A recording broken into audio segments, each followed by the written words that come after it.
Hi everyone, it's me, Krylios, Team Racing Productions MC and producer. And joining me today is April Curley. Welcome. Thank you so much. How are you? I am doing really fabulous. How are you? It's been a good Monday so far, so thank you. Awesome, awesome. Well, it is a pleasure for us to have you here with us today. And I want to kick this off with just having you introduce yourself to our audience and letting them know a little bit about your background and experience. Certainly. So, my name is April Christina Curley, and I am running for Baltimore City Board of School Commissioners, otherwise known as the school board. And I am a teacher by trade. I started my career 13 years ago as a high school social studies teacher in West Baltimore City. And so my career path has really been education and tech and sort of the intersection of those two things. And so I have decided that the next part of my career will hopefully be in service as an elected official and to, the public, I and community who I love and have, loved for so long. Certainly, certainly. And tell me, why was this the right time for you to throw your hat in the ring and seek public office as a part of the school board? Yeah, that's a great question. So let's check the receipts. I was the first to, register and file to run for this seat. And, the school board election in Baltimore City is brand new.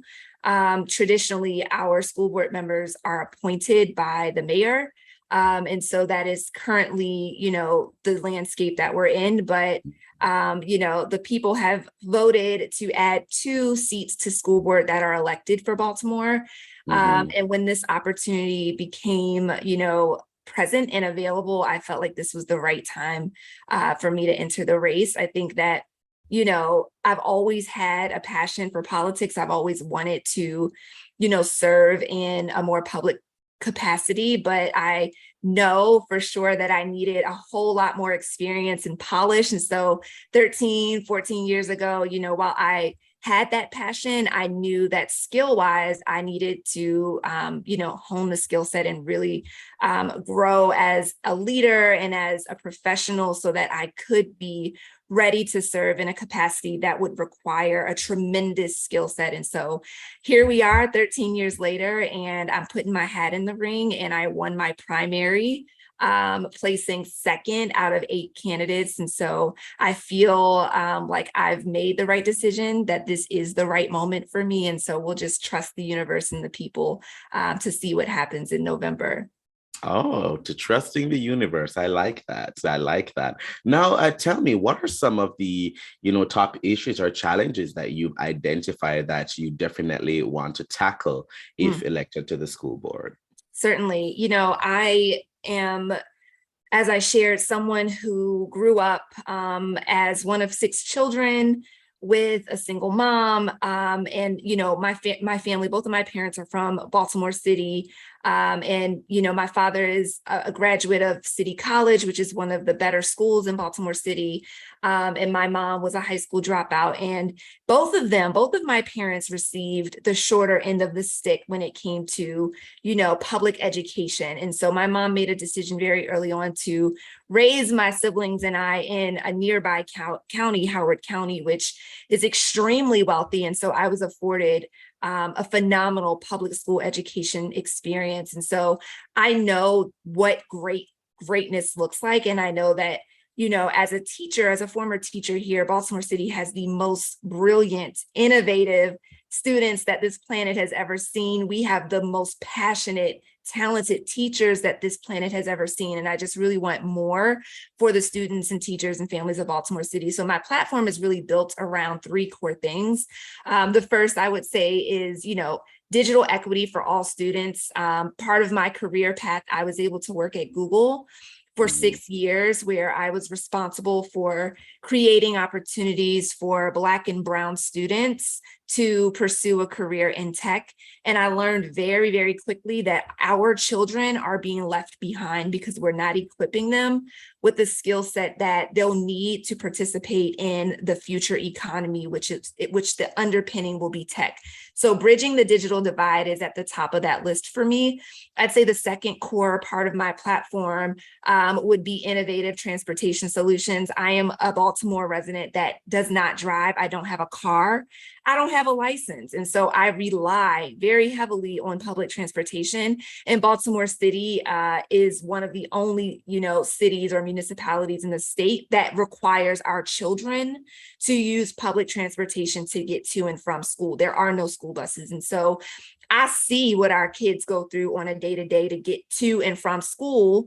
In some cases, our children need to take 2 buses to get to school in the morning. And when we want to talk about, tardiness or, truancy, part of the issue there is just to make sure that our kids have a safe, efficient, effective way to get to school every day. And so I want to make sure that we have innovative practices and policies in place because it's 2022 and we can afford to give our kids that at least. And so the third, I think, more important core platform for me is increasing mental health services. I am someone who struggles on a day-to-day with mental health issues. I have, siblings and family that on a day-to-day we are dealing with the very real, aspects of life. And so I know that as a factor really does impact how a student and a teacher are able to, effectively learn in the classroom. And so I want to make sure that there are more mental health professionals and resources available to our students and teachers, especially, as we think about the role that police officers play in our classrooms. And I really want to be smart about the budget and the ways that we use that. And so my proposal is going to be to get police officers out of the classrooms and instead replace them with more, mental health professionals and resources in each and every one of our schools. That is so important. So important. Well, tell me, April, why you are the best choice for voters come this election. Yeah, I I like this question, and I think the first thing I'll say is that my opponents are literally so fantastic. I talk to Ashley and Salima often, and I think that they are phenomenal women. And if any of us should, win one of the 2 seats, I think that I'm trusting and feel really strong in that either of us could get the job done. But I think the reason I, in this case stand out and have, the skill set and experience is because my career has been in education and with students and with teachers for nearly 17 years.